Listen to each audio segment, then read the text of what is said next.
The Chicago Bulls just lost to the Sacramento Kings, and DeMar DeRozan's returned to the United Center. But it was a really entertaining game. It just hurts that they lost. But let's get to it. Okay.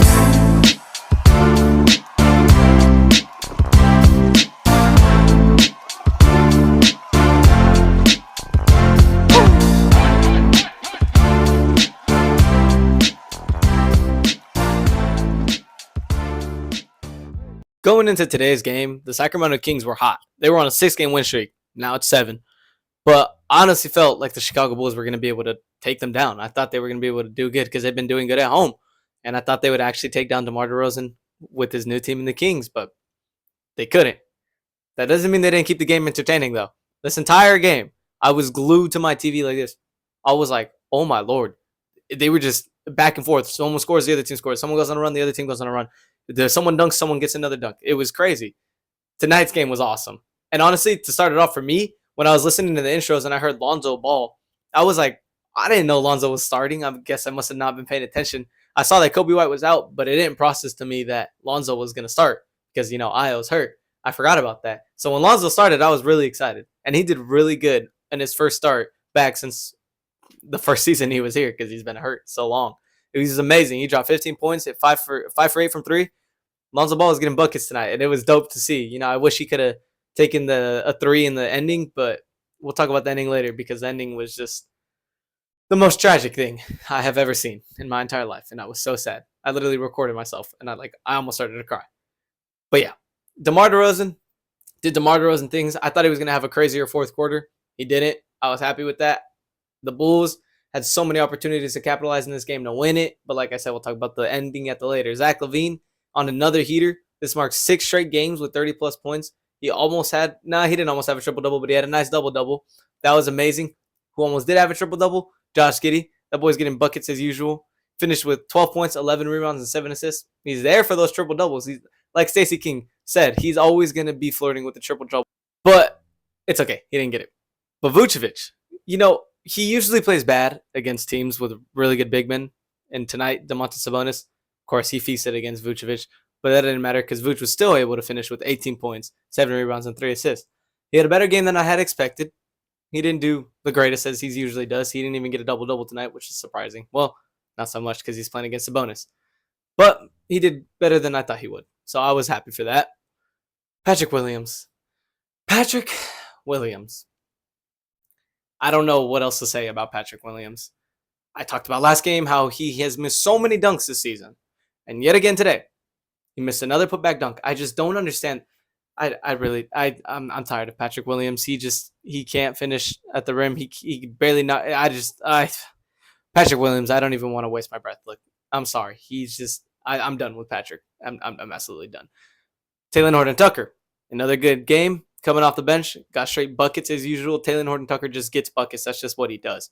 It's simple for him. He gets the ball 9 times out of 10. He's gonna score. Maybe 8 times out of 10 on a bad day.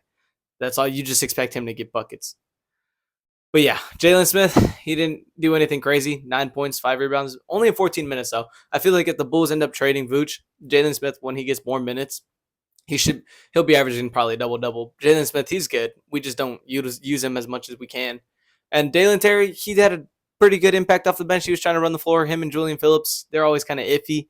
They were doing all right. There's not much to say about them. But Matas Buzelis, I always say, I wish Matas had time to create more for himself. And tonight, he had one possession where it was kind of a funky play. And the shot clock was winding down. Matas had to go. And he did crossover, tween, spin move. Looked like he got fouled the whole entire time. And he finished right at the rim. And it was amazing. It was a nice play to see. And he knocked down a 3. So Matas, he'll improve. And I say 3 or 4 years, Matas will be an all-star. Matas is nice. You love the kid. I hope he develops here in Chicago and is not like Lowry Markkinen and he gets traded away and then becomes an all-star because I like Matas. He's going to be raw. I like it a lot.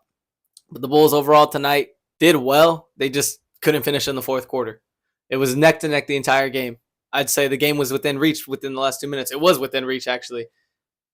But the Bulls just could not finish. Zach LaVine, I think this is why people say he can't be the number one option on a team. He isn't clutch. Yeah, I've never seen a clutch game in which Zach LaVine, aside from that Charlotte Hornets game, the one that everyone sees, but from hecka long ago.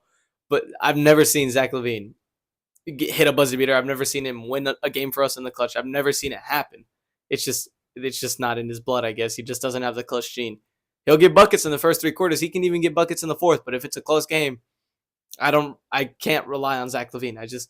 And that was evident tonight. He sold so many finishings, so many times he had to finish around the rim. He couldn't get it. And I just don't understand. And then on that inbounds play, Giddey got the 5-second violation. I was so sad because the Bulls could have tied the game there. And the Kings probably would have hit a buzzer beater, knowing the way the Bulls are. But even if they hit that three, it would have been amazing to at least say they had a shot.